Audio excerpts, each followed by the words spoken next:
That's not good. Oh, I don't need this. Somebody will come. Anybody out there? Do you have a phone? No. Sorry.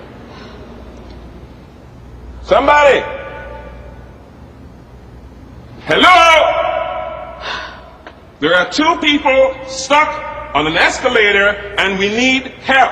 Now, would somebody please do something?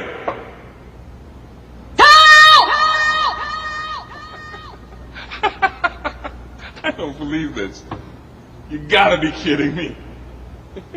I'm gonna cry. Well, there's nothing else left to do, is there?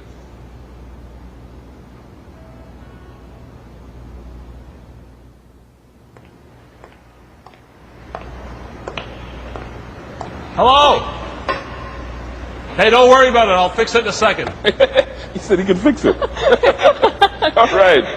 All right. That's more like it.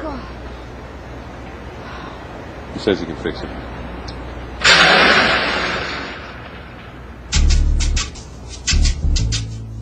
Isn't it amazing the number of people that are just trying to survive? Isn't it amazing the number of people that are just kind of stuck?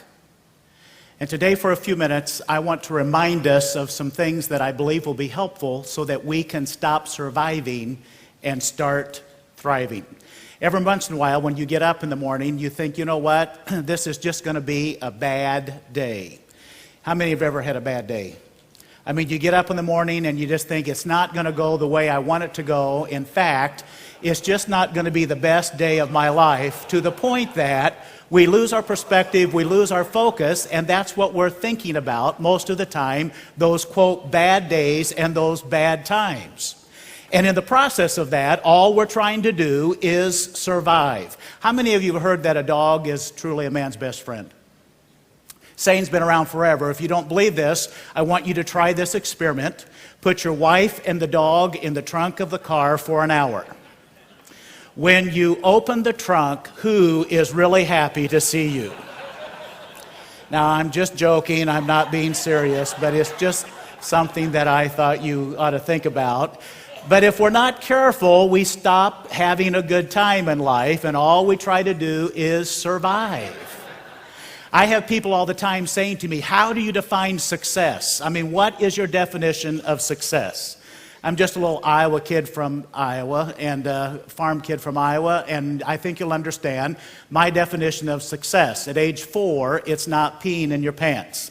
At age 12, it's having friends. 16, it's having a driver's license. 20, it's believing you are sexy. 35, it's having money. 50, it's having money. 60, it's believing you are sexy. 70, it's having a driver's license. 75, it's having friends, and 80, it's not peeing in your pants. So keep that in mind as you think about success. What we want to talk about today is something that I think is important for us, that we stop surviving and thrive. Man read a newspaper ad. It said 7-day cruise for $14.95. He called up the travel agency. He said, I see that you're offering a 7-day cruise for $14.95. There's got to be a mistake. Travel agent said, no, there's no mistake. We're offering a 7-day cruise for $14.95. So he went down to the travel agency, wrote out a check for $14.95, handed it to the travel agent. Travel agent took out a hammer, hit him in the head. He woke up the next day tied to a log floating down the river. He was mad, he was embarrassed, he thought, how foolish could I be? But here he is tied to a log floating down the river. The next day decided he ought to enjoy it, so he started looking at the scenery. He had a wonderful time. In fact, he had the time of his life. He woke up bright and early the next morning, floating down the river, was having a wonderful time, when he floated up alongside another log with a man tied to it, and they started talking. He said, I wonder if they serve refreshments on this cruise. The guy said they didn't last year. And if you and I are not careful, we're thinking like we thought last year. We're living like we lived last year. And in the process of that, all we're trying to do is survive. Today, for a few minutes, I want to untie your hands and encourage us to thrive. Now, Meredith mentioned there's some handouts on the chairs. They are going to be of no value after this session. So if you are at a place where there's not a handout, just get up right now and come get them, because they're up here in the front, and it's going to make our time a lot more productive and a lot better if you have something to follow along with. Also, you need a pen or a pencil as we go through the presentation, because I'm going to ask you to take some notes so that hopefully you can take this home and teach it to other people. But when you see it, hear it, read it, and write it, you get it better. And so hopefully you can follow along, but just come get them, because they're not going to be any value here in a few minutes to anybody. What is thriving? Well, thriving, from my perspective, is knowing my purpose in life. It's knowing my purpose in life. Thriving is growing to my maximum potential. Everybody that can, stand up and raise your hand as high as you can. If you can do that, just stand up, raise your hand as high as you can. Now, what I would like you to do is raise it a little bit higher. Okay, you may sit down. What does that mean? Not a thing. The only thing is, I asked you to raise your hand and raise it as high as you could, and almost all of us raised it a little higher. You know what that means? You haven't reached your potential yet. Every one of us in this room can go a little higher. Every one of us can think a little differently. Every one of us can do some things this year, regardless of what age we are or what station in life, that will help us to stop surviving and continue to thrive. Thriving is sowing seeds that benefits others. And so, my friends, if you follow a simple little roadmap, it simply means that you know where you are at the moment. It's knowing where you are at the moment. It's knowing where you want to go, and it's understanding that life happens between where you are at this moment and where you want to go. Thank you very much. I had a request to have a Diet Coke delivered at 10:12 or at 4:10, and you're late. The lady up in the booth that's in charge of all of this told me I needed to bring her some Diet Coke, so I brought her 2 cases, and I decided that she ought to share one with me. So anyway, thank you for doing that. It's important that you and I understand where we are and where we're going, but what happens in between is life. And so today, 5 things that are going to help us to thrive. 5 things that are going to make a difference in what we do and in how we do it. Number 1, think differently, because nothing is as powerful as a thought. If you would take your hands, don't do this now because it won't work, but if you're in a place where you can just absolutely think, take your hands, fold your fingers like this, put your 2 index fingers straight up in the air just like this, put them about 1/8 of an inch apart from each other. 1/8 of an inch is not very far apart from each other. And then I want you just to look at your fingers and just think they're touching. And if you have cleared your mind, and if you are really thinking that those fingers are going to touch, they will go together every time. There's nothing as powerful as a thought. I want to teach you a strategy for thinking. A strategy that will make a difference, and we're going to do it with some rote learning right now, which means you're going to repeat with me out loud because I want you to get this strategy. I'm not an expert, but I believe that if the church thought differently, we would be different. I believe that if I and you think differently, we'll be differently. And it's important, if we're going to thrive, to understand that thinking differently is very, very important. So I want to teach you a strategy. Number 1, and I put some scriptures in here that just kind of illustrate what we're talking about. But number 1 is this: when you change your thinking, you change your beliefs. Let's say it out loud together. When you change your thinking, you change your beliefs. Now I want you to say it again with just a tad more enthusiasm, because I want us to get this. So here we go. Ready? When you change your thinking, you change your beliefs. But it starts with your thinking. Because when you change your thinking, you change your beliefs. Do you understand why some people are not growing today? Because they think they can't. You understand why some churches are not growing today? It's because they think they can't. Do you understand why people are not reaching their potential? Because they don't think they can.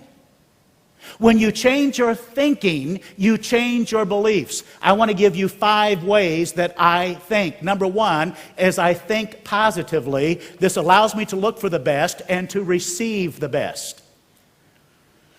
95% of what you see, hear, and read every day is negative. And if you and I are not careful, we just get caught up in that. And I just want you to know I'm going to die positive. In fact, I want every person in this room to have the attitude of my mother-in-law's dog.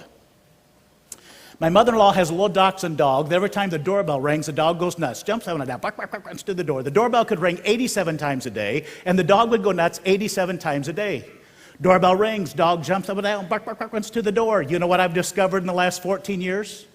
The door has never been for him once. That is a positive attitude. And it's important that you and I think positively. I think creatively.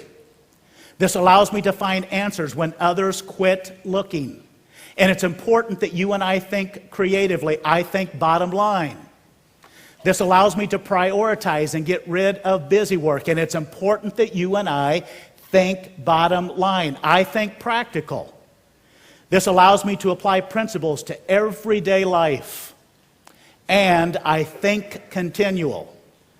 This allows me to assimilate everyday experiences that are on the table. If you and I are going to realize that to thrive or survive is a thinking process, you and I understand that when you change your thinking, you change your beliefs. Let's say it together again. When you change your thinking, you change your beliefs. When you change your beliefs, you change your expectations. It starts with your thinking. But when you change your thinking, you change your beliefs. When you change your beliefs, you change your expectations. Let's say that out loud together from the beginning. When you change your thinking, you change your beliefs. When you change your beliefs, you change your expectations. When you change your expectations, you change your attitude. Isn't it amazing the number of people that talk to other people? Isn't it amazing the number of parents that talk to their kids about their attitudes instead of their thinking? Because when you change your thinking, you have different beliefs. When you have different beliefs, it creates different expectations. Those expectations change your attitude, and when you change your attitude, you change your behavior. I deal with people all the time in leadership capacities that are talking to their employees and their staff people about their attitudes and their behaviors instead of their thinking. Just think for a minute what would happen in our churches if we thought differently. What would happen in our lives if we thought differently? From the beginning, when you change your thinking, you change your beliefs. When you change your beliefs, you change your expectations. When you change your expectations, you change your attitude. When you change your attitude, you change your behavior. When you change your behavior, you change your performance. And when you change your performance, you change your life, your church, any word that you want to put into it. But it all starts with your thinking. I want to suggest to us today that if you're going to thrive, nothing is as powerful as a thought. And it's important for us to think differently. Number 2, I think it's important to help others because that helps you. Now, you're not helping others so that you get something back, but it's just amazing. The more you give, the more you live. Every Thanksgiving, we decorate the inside of our house for Christmas, eat pizza, and serve meals on wheels. I'll do that till I die. There's nothing wrong with a big to-do on Thanksgiving Day, but we just decided that we were going to have a fun day as a family, eat pizza, decorate the inside of our house, and serve meals on wheels. Pizza tastes the best on Thanksgiving Day. The more you give, the more you live. Every 4th of July, we go caroling in a care facility. We used to sing Christmas songs until the administrator asked us to change. It was confusing several of the residents. So we don't sing Christmas anymore, but we walk up and down the hallway, all the way from Papa down to 7-year-old granddaughter, singing every 4th of July. Why? Because we bombard care facilities in December, and we forget about them the rest of the year. We sing the best on the 4th of July. Why? The more you give, the more you live. And it is so important that you and I develop a growing spirit. It's important that you and I have that help others attitude. We have some very, very dear friends who has a daughter that lived at the time in San Diego, California. Got pregnant, had a miscarriage, and in the process of that, found out that she had uterine cancer. Immediately did a hysterectomy, and it was just a very, very, very dark time for Jamie and Ian and for their parents that are dear friends of ours. About 1.5 years ago, we played dominoes with these people on a regular basis, and we were talking about just how Jamie and Ian were struggling, and Linda, the mom, said at a domino party, you know, it's just too bad there isn't somebody that would just carry those eggs and have those kids for Jamie and Ian. And our 36-year-old daughter raised her hand and said, I will. To which her mother started sinking down in the chair thinking, Stacy, do you have any idea what you're offering? Well, long story short, Stacy was implanted with 2 embryos and became a gestation mom. And last July delivered 2 healthy little baby girl and a little baby boy twins that have just absolutely been a blessing. But I will tell you, watching the process and watching your child who is growing up with the motivation and the encouragement that you help others on a regular basis, to the point at times that you inconvenience yourself and you do what needs to be done regardless. Watching her manifest that and live that out. Wow. And I'll tell you, the Siemens family has thrived. And the Mason family has thrived. She has 3 teenage children of her own, has no desire to have any more kids. And the whole family and all of us were a part of this process. It just reminds us of the importance. I'm not saying you have to have kids for somebody to help others. But I am saying there's unmet needs in the people's lives that you know that you could make a difference. And when you and I have a growing and a giving spirit, it is amazing at what we can do and what can be accomplished. So how do we develop a growing spirit? First of all, be grateful for whatever you have. It's hard to be generous if you are not satisfied with what you have. If you have change in your pocket, regardless of the amount of money that's in your pocket, you're wealthier than 53% of the people in the world today. Most garbage disposals, in fact, the garbage disposal right behind me, eats better than 53% of the people in the world today. We are blessed people. And what amazes me is how ungrateful people are at times, even Christian people. If you and I are not grateful for what we have, and it's going to be hard to be generous. Number 2, you put people first. The measure of a leader is not the number of people who serve him, but the number of people that he or she serves. And it's important that you and I think others and put others first. Number 3, don't allow the desire for possessions to control you. My dad used to say this: people could be divided into 3 groups: haves, have-nots, and have not paid for what they have. And it's amazing to me how much stuff we have. You couldn't park anything in our garage, it's full of stuff. You couldn't hide under our beds, it's full of stuff.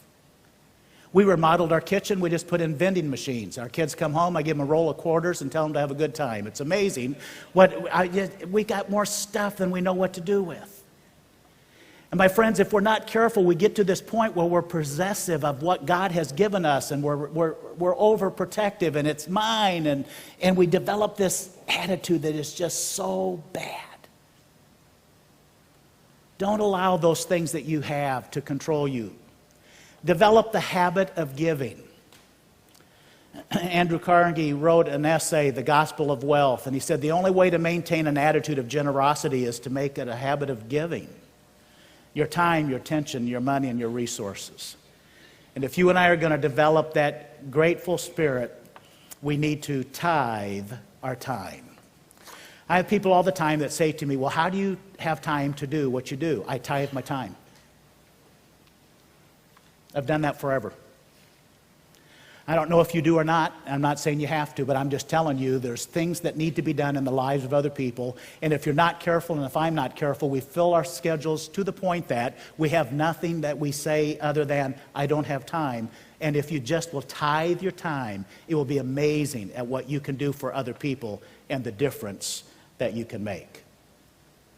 Number 3, remove obstacles because they become barriers to blessings.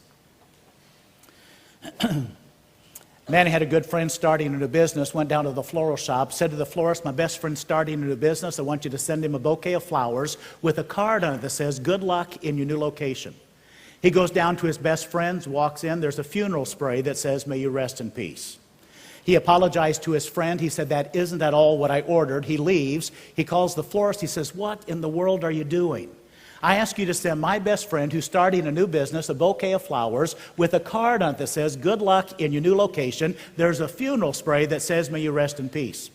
The florist said, I'm sorry, it's my fault. You don't have to pay for the flowers, but if you think you've got a problem, you need to think about me. Someplace in this town, in a funeral home, is a bouquet of flowers with a card on it that says, good luck in your new location.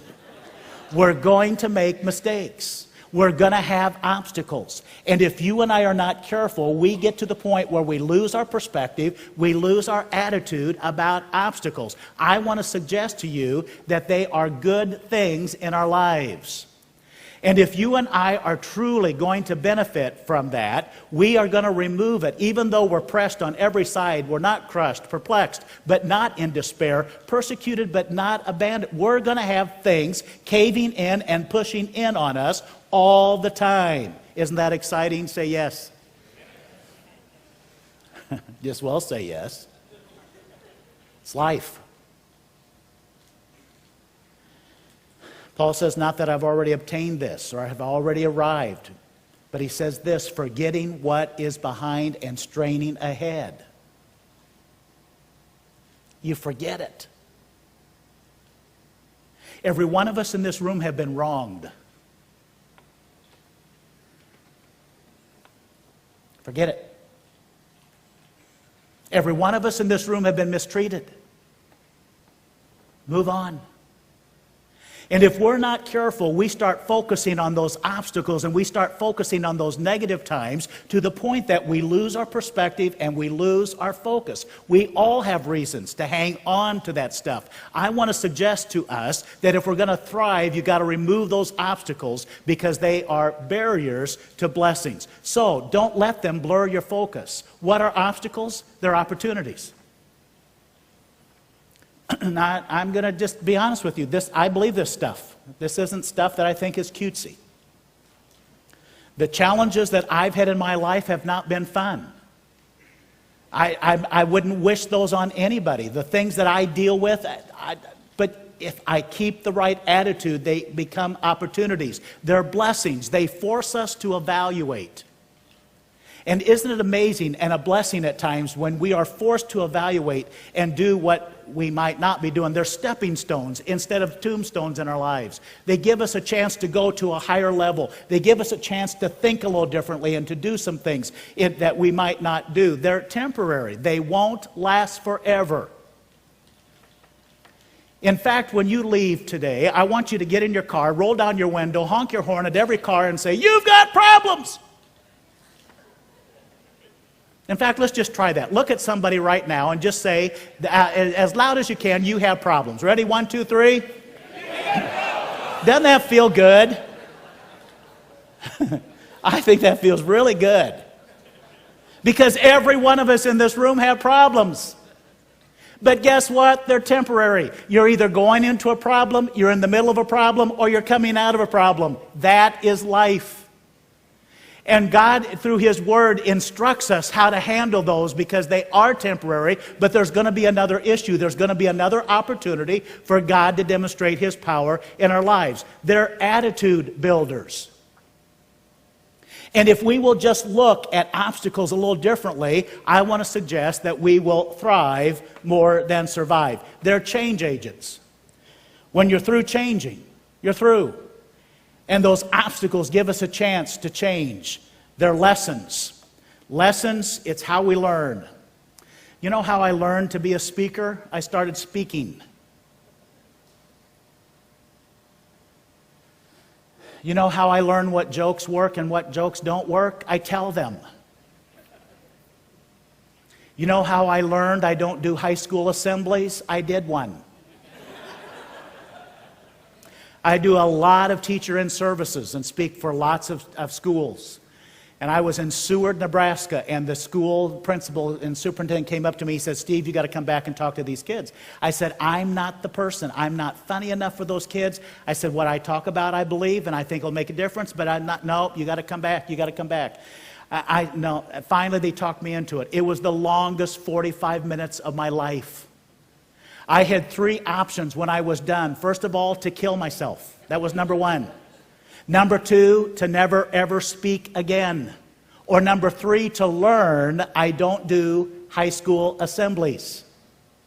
And every time I'm speaking in Nebraska and I go by the Seward, Nebraska exit, Seward, Nebraska is 8 miles that way. I pull off the interstate, I get out of my car, I look at Seward, I say, thank you, get back in the car because I learned a valuable lesson in Seward, Nebraska. Now that might sound really dumb to you and really weird to you, but there's people in this room that won't do things today because you failed once trying it before. And that obstacle became an obstacle instead of a lesson.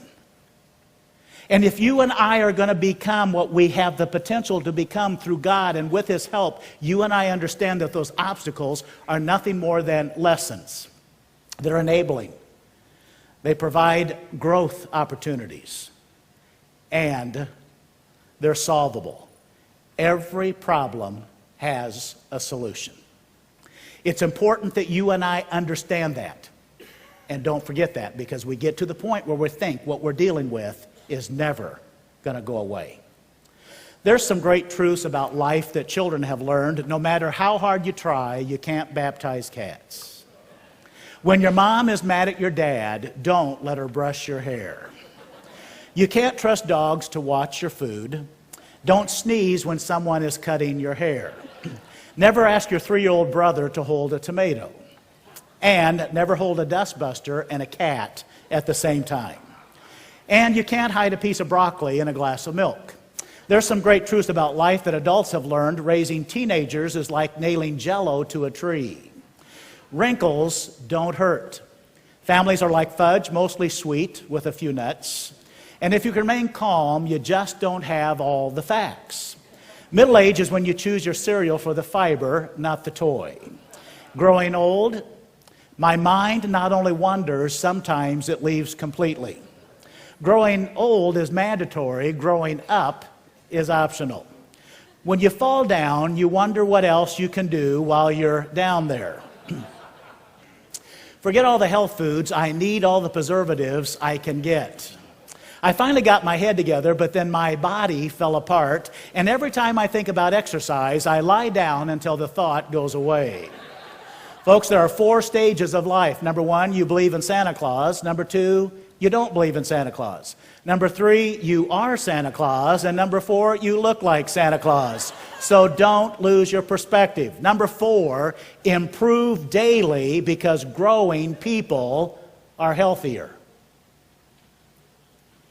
If you take a calculator and you go 3 times 3 times 3 times 3 times 3, it equals 243.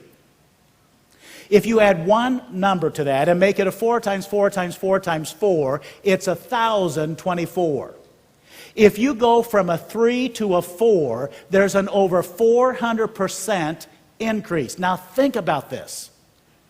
If you will leave on Wednesday improving 1 point in your life, that's an over 400% increase. If you and I will start helping our families and helping ourselves and teaching people how to improve 1 point, that's an over 400% increase.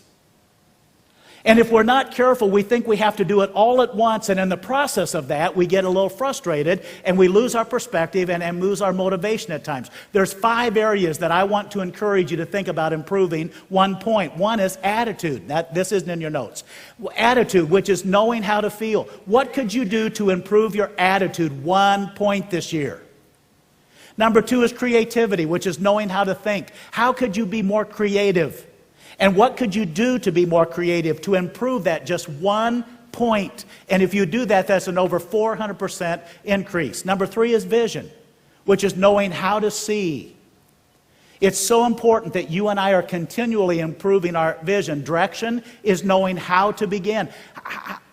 What would happen if we just improved 1 point in beginning something, starting something, trying something? And responsibility, which is knowing how to finish. It's important that you and I do whatever we can to grow daily. And in the process of that, you and I are going to understand that we are just going to be healthy. My friends, we are either healthy or unhealthy. Our churches are either healthy or they're unhealthy. America is either healthy or unhealthy. And one of the things that happens if we're not careful, we get to the point where we stop growing. I want to die at the age of 110. If it happens, great. If it doesn't, that's even better. But if it does, I want to give my best speech when I'm on my deathbed at the age of 110. And I want to be surrounded by my family and friends, laughing and reminiscing and talking about all the crazy things that we did and all the memories that we made. I don't want to be surrounded by the ghosts of the things I wish I would have done or the things I wish that I would have said. I want to give my best speech when I die. And until then, I'm just going to keep practicing. I don't want to ever get to the point where I think I've arrived. I don't want to ever get to the point where I think that I'm okay. I don't want to ever get to the point where I just want to survive. And if we're not careful, we get to that point at times. We get a certain age. Well, I can't learn anything, or I can't change, or I can't whatever. And in the process of that, we just start surviving. It's important that you and I do whatever we can to understand the importance of growing. And here's how we put it into perspective. People who are growing maintain a personal, vibrant relationship with God until they die. It was back in 1970 to 74, 75 when Barbara and I walked these hills and sidewalks and have incredible memories. But I want to tell you something. I love God today so much more than I did back in the 70s.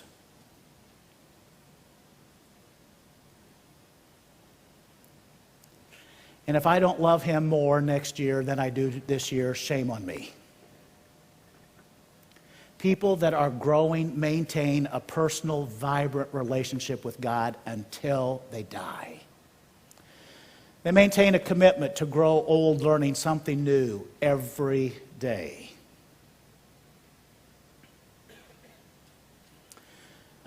I had a wonderful dad. Lots of you knew my dad, but I had a wonderful dad. But my dad got to the point where he just kind of, I'd read this book. Nah, I'm too old to learn. Now read this. Nah, I'm too old to learn. And yet he was very creative in lots of things, but there was just a part of him that just, he and I would just kind of go back and forth. I said, Dad, you ought to think about this. Nah, whatever. And it's just important that you and I always learn something new every day. I'm not going to ask you to raise your hands. Don't. But how many of you learned something today already that you didn't know yesterday? And I'm not talking about Googling something and accepting everything that you read on the internet as learning. But what are you doing to grow? What are you doing to change? What are you and I doing to absolutely stay out here on this cutting edge and living right on the edge? Maintain a Christ likeness by demonstrating the fruit of the Spirit every day. From my perspective, this is people that are growing. Maintain truth in their lives so that their convictions and promises from God are seen to be real. And as we learn, and as God's Word is opened up to us this week in the messages and in the seminars, it's an opportunity for us to just see and to hear some of His promises that are so real and so important in our lives. People that are growing maintain ultimate contributions that will become a lasting legacy. I talk to people all the time that are dreading the second half of their life. And I'm going to be really honest with you, I don't understand that. And the reason I don't understand that is because in the second half of my life, I'm going to be able to do things I couldn't do in the first half of my life. In fact, I can't wait. Am I going to feel the way I felt in the first half? No. Am I going to be able to do what I did in the first half? Probably not. No. It's going to change. But I'm going to be able to do things of substance and significance and a legacy in the second half of my lifetime. And I don't understand people that are dreading getting older. I don't understand that, because you're going to be able to, and I'm going to be able to do some absolutely amazing things in the second half that we couldn't do in the first half through a legacy and doing some important things for our families and for churches and for all kinds of things. People that are growing maintain a growing awareness of a sense of destiny, and they see some or all of it fulfilled. My friends, all of this means is I must continually be obedient and change to be successful.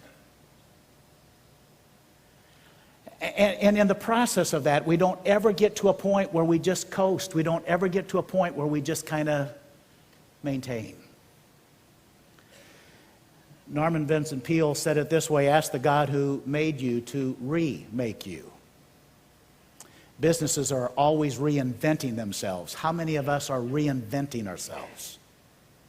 How many of us are just wanting to be remade, and we're doing things totally different today than we did in the past? When I grow and change, I add value to myself, and I add value to others, and I add value to God.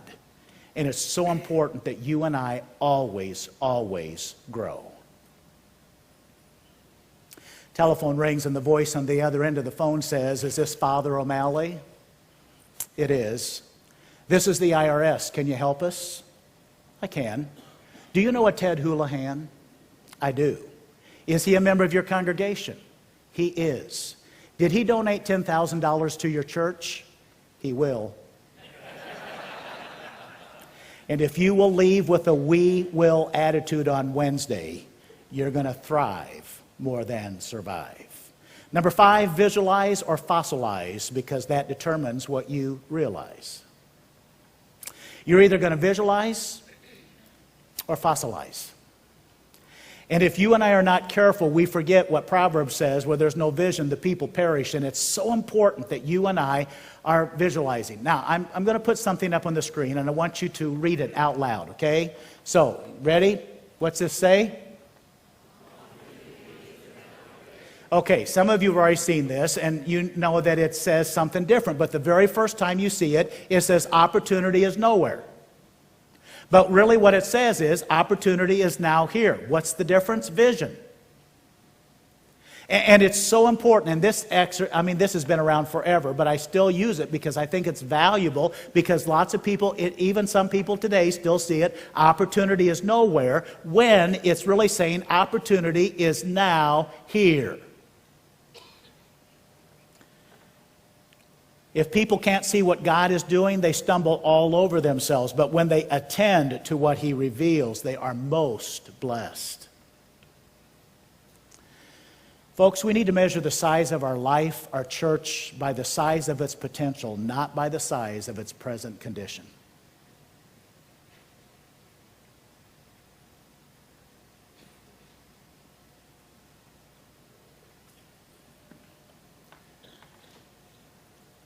We need to measure the size of our life, our church, whatever word you want to put in, by the size of its potential, not the size of its present condition.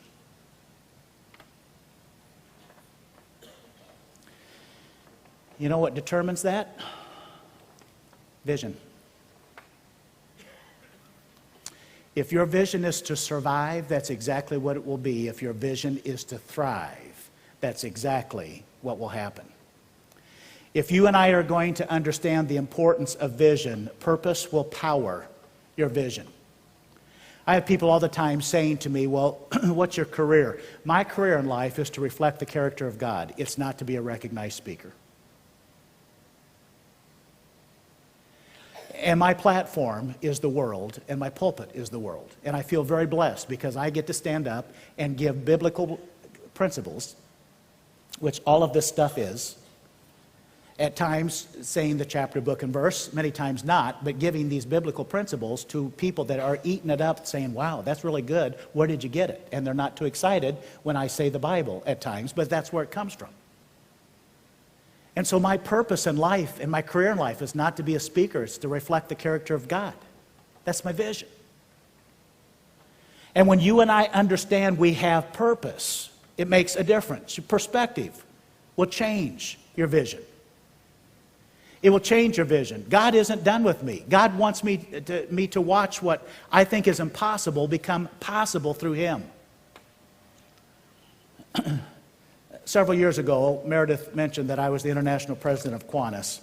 And before that, I was responsible to raise $75 million to eliminate iodine deficiency disorder from the face of the earth. At that time, the leading cause of preventable mental retardation was a lack of iodine. And there was 1.5 billion people that were affected by a lack of iodine, which you need a teaspoon of iodine over a lifetime. And so I was asked to lead this international committee to raise $75 million. We got it to the 40 million mark, and every time we'd have a committee meeting, it just plateaued. I mean, and every time we'd get together as a committee, I would say to the committee, I'm going to find a way to talk to Bill Gates, and I'm going to ask him for $10 million. And every time I would say that, they would just fall off their chair laughing. Yeah, right. Well, long story short, found a way to talk to Bill Gates. You come to my house and you'll see a tombstone in between my office and our house that says, here lies the words impossible, can't, and it's not my job. Words that limit and destroy what God can do through me.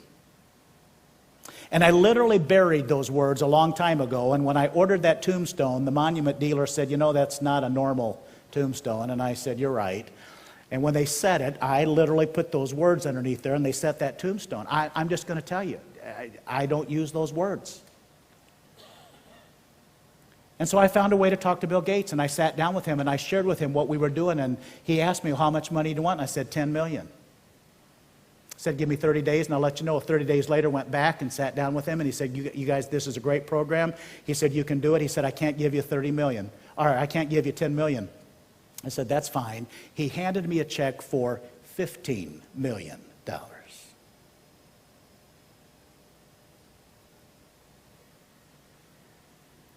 Many years ago, had the opportunity to be on the staff at Grove, Oklahoma, at First Christian Church.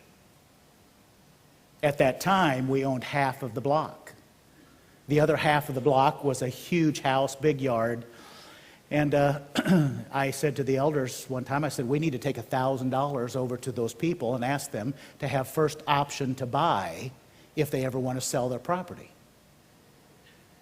It took 9 months to get a $1,000 check approved to walk across the parking lot. After we did that, 2 weeks later, the man died. His wife immediately moved to California, and the house sat vacant for months, and they would say to me, oh, great, Steve, we lost our $1,000. Thank you very much. Until the lawyer called and said, you need to come down to my office with your trustee and your chairman of the elder. And he read the will, which left the property to the church and a $1,000 check. I, for the rest of my life, will always give God a chance to demonstrate His power. Always.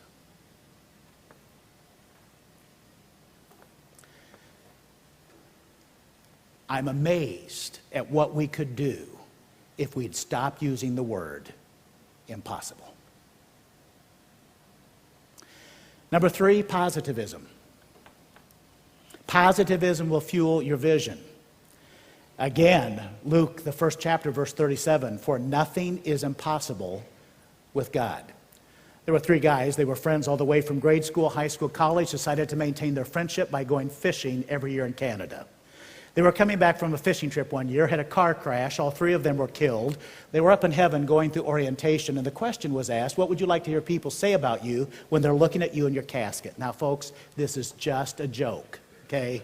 Don't get theological on me, and I understand, this is just a joke. So the first guy said, I want him to say that I was a great doctor and a wonderful husband. The second said, I'd like to say that I was an incredible school teacher, made the difference in the lives of hundreds, maybe even thousands of kids. The third said, I'd like him to say, look, he's moving. And when you and I have that right kind of attitude, we're going to move. It's important that you and I stay positive. It's important that you and I understand prayer will increase your vision. It will increase your vision. Ask God what He can do through you. Ask God to reveal what you can do with Him. And understand that you can ask God to demonstrate His power through you in your powerless situation. I had double knee replacements last May. I did them 5 days apart from each other. And I decided that I wanted this to be an opportunity for God to demonstrate His power in my life. And I just prayed, God, I want this to be such an incredible experience that all anybody can say is, look what God did. And I'm going to tell you, it was. I was supposed to be in the hospital 3 days, go home for 2, then come back for 3. I was in the hospital for 2 days, went home for 3, came back, and the second time 2 days. And I can do whatever I want to do with these things. And people at church were praying, and people all over the world were praying. And I wanted it to be that all people could say was, look at what God did with Steve's knees. And He did it. In fact, my surgeon said to me at my 3-month checkup, he said, you scare me. I said, well, you scare me. And in fact, he said, I'll see you in a year instead of every 3 months. And I can't wait to go back in May to show him what God did with these knees. Now that might sound really crazy to you. That might sound really dumb to you, but that's how I live. And my vision is to be in a situation and in a place where God can demonstrate His power, and all I can say is, look what God's doing. And I want to suggest to you that when you and I live that way, we thrive more than survive, and we have a different attitude that, believe, makes a difference. When all you have left is God, you understand that God is enough. And my friends, God will give you your vision. And it's important that you give Him a chance to help you develop a kingdom dream, what you want to do for the kingdom. And in the process of that, you and I need to be reminded of something that's very important. But I'm realizing that it's not whether a church has a vision, but whether Jesus' vision has a church.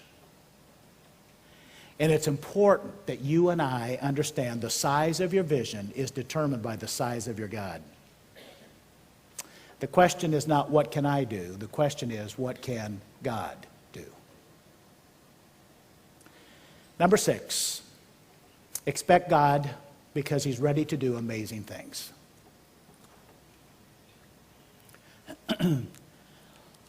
Isn't it amazing what happens when you live expecting? And if we're not careful, we allow all the things that we have to deal with to get in the way, and we just lose that, at times, expectation of what God can do. The verse in Ephesians you're very, very familiar with, and Psalm 66 as well. I put it in your handout, but Lamentations says this, just thinking of my troubles and my lonely wanderings makes me miserable. That's all I ever think about, and I'm depressed. Then I remember something that fills me with hope. The Lord's kindness never fails. If he had not been merciful, we would have been destroyed. The Lord will always can be trusted to show mercy each morning. Deep in my heart, I say, Lord, you're all I need. I can depend upon you. Isn't that cool? Say yes. It is. And when you and I get up in the morning expecting God to do amazing things, it's amazing what he does. When you and I get up in the morning expecting good things, it's amazing what we get. And if we're not careful, we forget at times, and we start thinking like we think at times, and we start eliminating and limiting God and what he can do in our lives. And in the process of that, you and I just survive.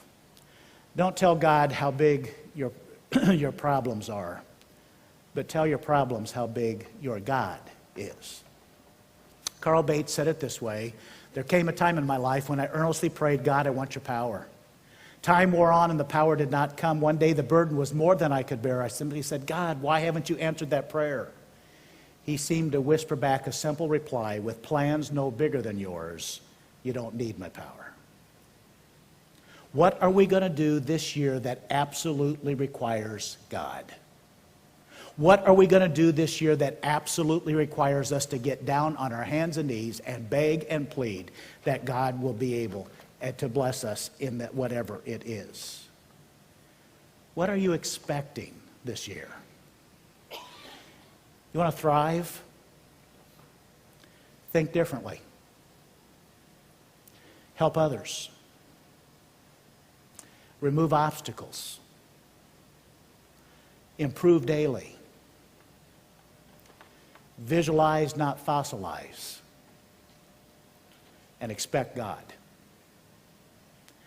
And I believe if you and I will think of these words and these scriptures and these principles and these concepts, no, life will not be easy. In fact, it's going to be unfair and it's going to be hard. But we'll rise above it and we'll thrive while everybody else is just surviving.